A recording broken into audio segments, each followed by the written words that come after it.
They took my 10-minute video away, but now they put it back. So thank you for that. I can't believe first when I opened up my app, it's Erica Kirk. It's interesting how the enemy threw some curveballs. Honey, nobody's believing you anymore. That has half a brain. I'm sorry. It's just, it's not working. It's just not. And I say that with a humble heart. I say that with a humble heart. Shame on you for thinking we're so ignorant to the games, to the ploys, to the distractions, right? The redirections, the damage control. I mean, we could go down the manipulative tactics, the psychological games y'all play. Like, you know what I mean? Like, my gosh. I know a little something about psychological games. Psychological games. They ain't gonna work on me. You should have thought about that. I'm not saying it's her. I'm just saying in general. There's a lot of people fluffered. Be aware of those who try to tell you how to live your life. Yeah, I would strongly suggest if you find yourself in circumstances where you are surrounded by people who decide to tell you how to live your life, particularly if you don't even ask them for advice. You know, I'm not saying in the past I didn't ask for advice. A lot of the times I did, but not always. Not always. There's a lot of people that interjected themselves in my life and I didn't ask for it. Particularly when it came to my ex. There was a lot of people all up in that relationship. You know, there just was. That's truth. That's truth. But I allowed it.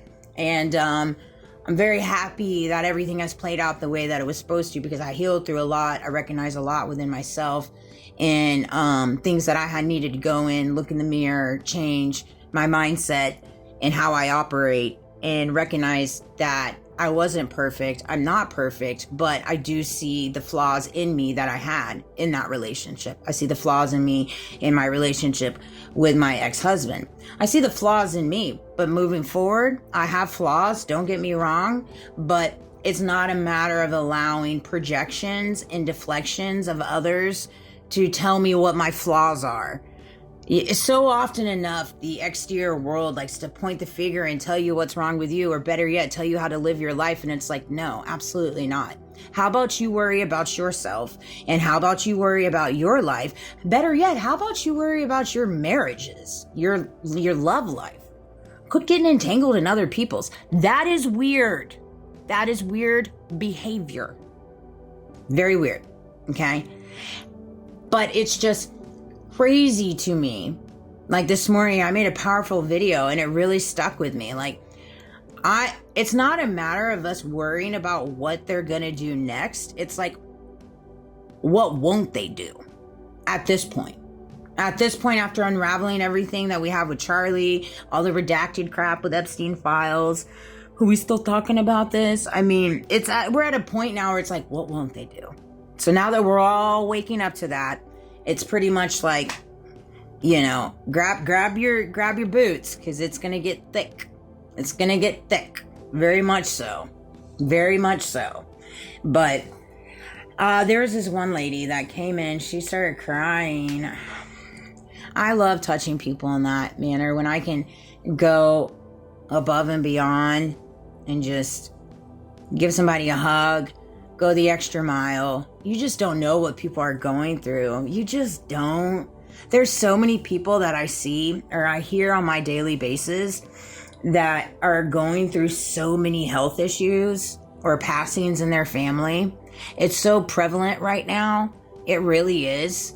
And so it really just always puts things in perspective for me in reference to just being grateful for my health, being grateful for my son's health, just being grateful for many things. We always have things to be grateful for. Always. You have to always move in gratification.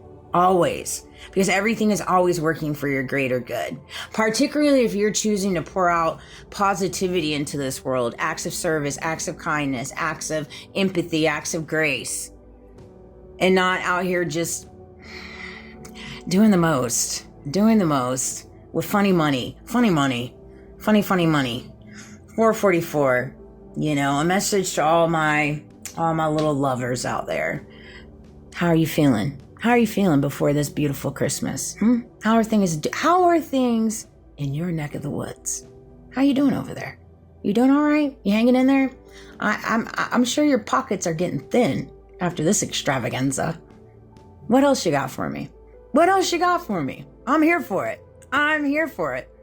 I'm ready for it. God's been preparing me for this my entire life. My entire life.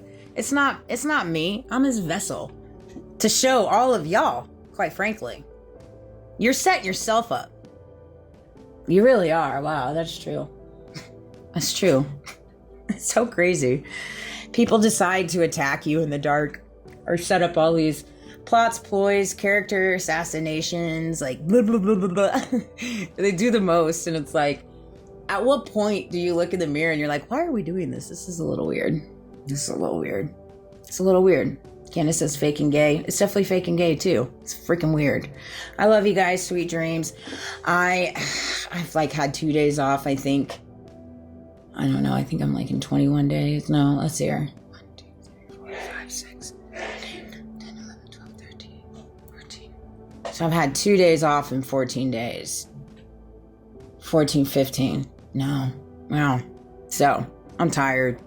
I'm gonna rest, probably watch some podcasts tonight, see what kind of newses they got.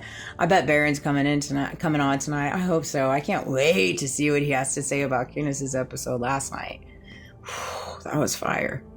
That was fire. She's throwing out shots. I guess one can call it curveballs by the enemy. Sure. That's what we'll call it. All right, love you guys.